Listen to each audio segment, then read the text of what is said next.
जामताड़ा जिले के एक छोटे से गांव में रोहित नाम का एक लड़का रहता था। उसके गांव के चारों ओर धान के खेत, पुराने आम के पेड़ और मिट्टी की पगडंडियां थीं। रोहित बचपन से ही शांत लेकिन जिज्ञासु स्वभाव का था। वह हर चीज को गहराई से समझने की कोशिश करता, चाहे वह खेतों में चलने वाली हल्की रेखाएं हों या पेड़ों पर बैठकर गाने वाली कोयल की आवाज। उसका परिवार साधारण किसान परिवार था। रोज सुबह उसके पिता खेतों में चले जाते और मां घर के कामों में व्यस्त रहती। रोहित स्कूल जाता लेकिन मन में हमेशा कुछ बड़ा करने का सपना रखता।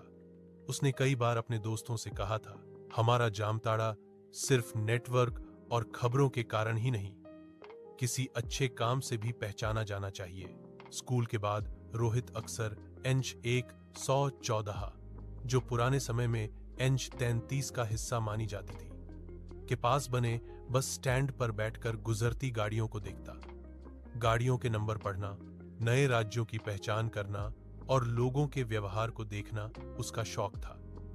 उसे लगता था कि इस सड़क पर रोज जो लोग गुजरते हैं, उनमें से कई अपनी मंजिल पाने के लिए निकलते होंगे और वह भी एक दिन अपनी मंजिल पाएगा। एक दिन स्कूल में विज्ञान प्रतियोगिता की घोषणा हुई। विषय था गांवों में तकनीक का उपयोग। रोहित के मन में तुरंत एक विचार आया।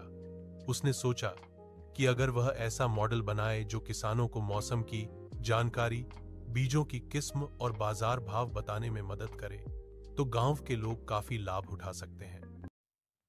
जामताड़ा जिले के एक छोटे से गांव में रोहित नाम का एक लड़का रहता था। उसके गांव के चारों ओर धान के खेत, पुराने आम के पेड़ और मिट्टी की पगडंडियां थीं। रोहित बचपन से ही शांत लेकिन जिज्ञासु स्वभाव का था। वह हर चीज को गहराई से समझने की कोशिश करता, चाहे वह खेतों में चलने वाली हल्की रेखाएं हों या पेड़ों पर बैठकर गाने वाली कोयल की आवाज। उसका परिवार साधारण किसान परिवार था। रोज सुबह उसके पिता खेतों में चले जाते और मां घर के कामों में व्यस्त रहती। रोहित स्कूल जाता लेकिन मन में हमेशा कुछ बड़ा करने का सपना रखता। उसने कई बार अपने दोस्तों से कहा था, हमारा जामताड़ा सिर्फ नेटवर्क और खबरों के कारण ही नहीं, किसी अच्छे काम से भी पहचाना जाना चाहिए। स्कूल के बाद रोहित अक्सर एंच 114, जो पुराने समय में एंच 33 का हिस्सा मानी जाती थी, के पास बने बस स्टैंड पर बैठकर गुजरती गाड़ियों को देखता। गाड़ियों के नंबर पढ़ना, नए राज्यों की पहचान करना और लोगों के व्यवहार को देखना उसका शौक था। उसे लगता था कि इस सड़क पर रोज जो लोग गुजरते हैं,